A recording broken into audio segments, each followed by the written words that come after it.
मोदी साहब, बहुत शुक्रिया आपके वक्त के लिए। Welcome to new Pakistan. आज के सबसे पहले मैं जानना चाहूँगा, आखिरी दिन है, कल उनका रिटायरमेंट का दिन है, तो आज कोई अहम केस चीफ जस्टिस ने सुना? क्या बात की उन्होंने जाते जाते?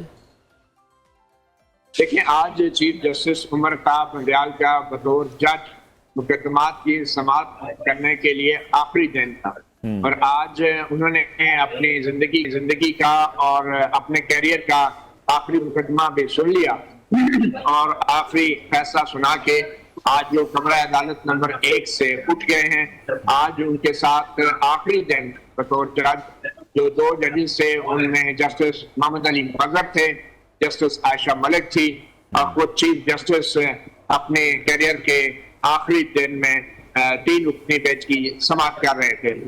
और आज उनके जो आखिरी केस का जो आखिरी फैसला उन्होंने किया वो बड़ा दिलचस्प था। 3 सरकारी अफसर थे पंजाब हुकूमत में जो गैर कानूनी तौर पे बराह रास्त वजीर आला के हुक्म पे तैनात किए गए थे। उनको ग्रेड 17 में भर्ती कर लिया गया था और उनकी भर्ती को जो चैलेंज किया गया था वो लाहौर हाई कोर्ट ने भी उसको गैरआईनी करार दिया, सुप्रीम कोर्ट ने भी उसको गैरआईनी करार दिया। ठीक है, मगर इसके बावजूद भी उनको दोबारा वजीर आला ने उनको हटा के फिर दोबारा भर्ती कर लिया था, जिसके बाद सुप्रीम कोर्ट ने आज कहा कि क्योंकि अब वो रिटायर हो गए तो इसलिए मामला खत्म हो गया है, तो अब बार बार जो है आपको नए सिरे से आप दरख्वास्त करनी पड़ेगी। तो रिटायर होने वाले चीफ जस्टिस ने 3 रिटायर हो जाने वाले सरकारी अफसरान जिनकी भर्ती गैर कानूनी करार दी गई थी उनके हक में एक तरह का फैसला सुना दिया है। तो आज उनका ये आखिरी दिन था, फिर दूसरे केसेस थे। ठीक है मोदी साहब, बहुत से ऐसे मुकदमात हैं, केसेस हैं, अदालती कार्रवाइयों पर आपकी बड़ी गहरी नजर रही है। आप क्या समझते हैं, क्या लेगेसी छोड़कर जा रहे हैं चीफ जस्टिस ऑफ पाकिस्तान? देखिए, चीफ जस्टिस उमर अताब बंदियाल कोई अच्छी लेगेसी छोड़ के नहीं जा रहे हैं। वो एक मुनक़सिम और तकसीम शुदा अदलिया छोड़ के जा रहे हैं। बड़ी खड़ेबंदी हुई चीफ जस्टिस उमर अताब बंदियाल के दौर में बतौर चीफ जस्टिस, बल्कि उससे पहले बतौर जज भी मैं समझता हूं कि जस्टिस उमर अताब बंदियाल जो हैं उस लेगेसी के वारिस हैं जो लेगेसी उनसे पहले के चीफ जस्टिस साहिबान ने छोड़ी थी। और उनमें जस्टिस आसिफ सईद खान खोसा हैं, जस्टिस साकिब निसार हैं, जस्टिस गुलजार अहमद हैं। ये तमाम जजेस जो हैं उस लेगेसी के वारिस हैं जिस लेगेसी को पाकिस्तान की तारीख में अच्छे नाम से याद नहीं किया जाता, और वो है पनामा बेंच के बदनाम तरीन जो बदनाम जमाना फैसला था जिसके बाद एक हुकूमत को गिरा दिया गया। तो वो लेगेसी के ये वारिस से जस्टिस उमर अताब बंदियाल, और इन्होंने भी बाद में कुछ ऐसे फैसले दिए कि जो बहुत देर तक पाकिस्तान के सियासी निजाम पर मनफी असर डालते रहेंगे।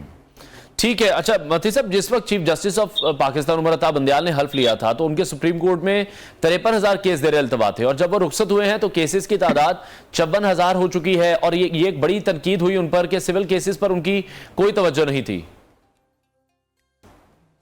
जी, आप दुरुस्त कह रहे हैं, बल्कि 56,000 केसेस हो चुके हैं जो अभी पेंडिंग हैं सुप्रीम कोर्ट में। ये बड़ी बदकिस्मती की बात है कि पहले वाले चीफ जस्टिस साहिबान की तरह चीफ जस्टिस उमर अताब बंदियाल भी जो हैं वो सियासी नौयत के मुकदमात को तरजीह देते रहे और आम लोगों के मुकदमात को सुनने का ज्यादा वक्त नहीं दिया। और यही वजह थी कि वो सियासी मामलात में उलझते रहे और सियासी नौयत के फैसले करते रहे, बल्कि जो पेंशन की तश्कील के मामलात हैं, जजों की तैनाती के मामलात हैं, जुडिशल काउंसिल में जजों के खिलाफ शिकायत के मामलात हैं, बहुत सारा वक्त जो है चीफ जस्टिस उमर अताब बंदियाल का इन सियासी मामलात को एड्रेस करने में लगा रहा। और यही वजह है कि आम लोगों के हालात नहीं बदले। आम लोग आज भी कई साल से सुप्रीम कोर्ट और बल्कि हाई कोर्टों के धक्के खा रहे हैं इंसाफ के लिए। आज भी जो है कई साल से 5-6 साल से लोगों की जो सुप्रीम कोर्ट में अपीलें दायर हैं वो नहीं सुनी जा रही। तो ये बड़ी बदकिस्मती की बात है कि इनकी ज्यादा तवज्जो सियासी नौयत के मुकदमात में रही है और खासतौर पर पीटीआई के बयानिए को प्राउड देते रहे हैं और उनके मुकदमात लगा के उन पे ज्यादा वक्त इन्होंने सख्त किया। ठीक है मोदी साहब, जिस तरह से अभी हमने देखा नए अदालती साल की इफ्तिताई तकरीब से उन्होंने जब बात की थी तो ये कहा था कि मुकदमेबाजी ने सुप्रीम कोर्ट की कारकर्दगी को बड़ा मुतासिर किया है, और वो ये कह रहे हैं कि हम एक कदम पीछे हट गए थे ताकि मामलात खराब ना हो।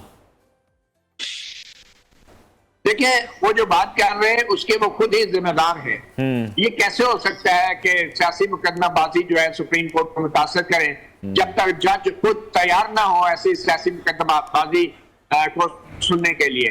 अगर चीफ जस्टिस चाहते तो बड़ी आसानी से सियासी मुकदमात को नजरअंदाज कर सकते थे, मगर उन्होंने ऐसा नहीं किया। और खासतौर पर जैसे मैंने पहले कहा कि तहरीक इंसाफ के मुकदमात जब भी आए वो फौरी तौर पर सुने गए, उस पर फौरी तौर पर मतराजा फैसले दिए गए, जिनमें सबसे आम बात यह है कि सो मोटो भी लिया गया एक मौके पे और बड़े मतनाजा तरीके से एक सरकारी पुलिस अफसर के तबादले के केस में इलेक्शन का मामला उठा दिया गया और बाद में सो मोटो लेके पंजाब में 14 मई को इलेक्शन कराने का हुक्म दे दिया गया। ठीक है, तो ये खुद जिम्मेदार हैं अगर ऐसे सियासी मुकदमात आते भी रहे हैं तो।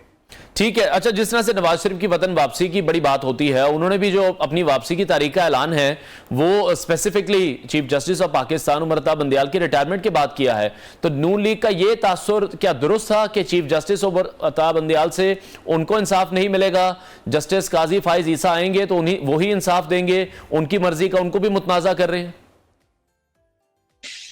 देखिए, चीफ जस्टिस उमर अता बंदयाल ने जो कुछ भी किया उसके बाद कोई भी शख्स या कोई भी सियासतदान कैसे ये एतबार कर सकता है कि उनको, या खासतौर पे जो सियासतदान है वो कैसे एतबार करते कि जो शख्स अपनी पीटीआई के कारकुन सास की ऑडियो लीक्स का मुकदमा भी खुद सुनने पे इसरार कर रहा है, वो शख्स पीटीआई के मुखालिफ किसी सियासतदान को कैसे इंसाफ दे सकता है? तो ये नून लीग का ये गिला या नून लीग के खदशात बजाय है, मगर इसके साथ ये तवक्को करना और हम देख रहे हैं कि नून लीग किसी भी किस्म का रिस्क नहीं लेना चाह रही थी कि तहरीक इंसाफ के मुकदमात जब भी आए वो फौरी तौर पर सुने गए, उस पर फौरी तौर पर मतराजा फैसले दिए गए, जिनमें सबसे आम बात यह है कि सो मोटो भी लिया गया एक मौके पे और बड़े मतनाजा तरीके से एक सरकारी पुलिस अफसर के तबादले के केस में इलेक्शन का मामला उठा दिया गया और बाद में सो मोटो लेके पंजाब में 14 मई को इलेक्शन कराने का हुक्म दे दिया गया। ठीक है, तो ये खुद जिम्मेदार हैं अगर ऐसे सियासी मुकदमात आते भी रहे हैं तो। ठीक है। अच्छा, जिस तरह से नवाज शरीफ की वतन वापसी की बड़ी बात होती है, उन्होंने भी जो अपनी वापसी की तारीख का ऐलान है वो specifically chief justice of Pakistan Umar Ata Bandial की रिटायरमेंट के बाद किया है। तो नून लीग का ये तासुर क्या दुरुस्त था कि चीफ जस्टिस उमर अता बंदयाल से उनको इंसाफ नहीं मिलेगा, जस्टिस काजी फाइज ईसा आएंगे तो उन्हीं वही इंसाफ देंगे, उनकी मर्जी का उनको भी मुतनाजा कर रहे हैं? देखिए, चीफ जस्टिस उमर अता बंदयाल ने जो कुछ भी किया उसके बाद कोई भी शख्स या कोई भी सियासतदान कैसे ये एतबार कर सकता है कि उनको, या खासतौर पे जो सियासतदान है वो कैसे एतबार करते कि जो शख्स अपनी पीटीआई के कारकुन सास की ऑडियो लीक्स का मुकदमा भी खुद सुनने पे इसरार कर रहा है, वो शख्स पीटीआई के मुखालिफ किसी सियासतदान को कैसे इंसाफ दे सकता है? तो ये नून लीग का ये गिला या नून लीग के खदशात बजाय है, मगर इसके साथ ये तवक्को करना और हम देख रहे हैं कि नून लीग किसी भी किस्म का रिस्क नहीं लेना चाह रही थी।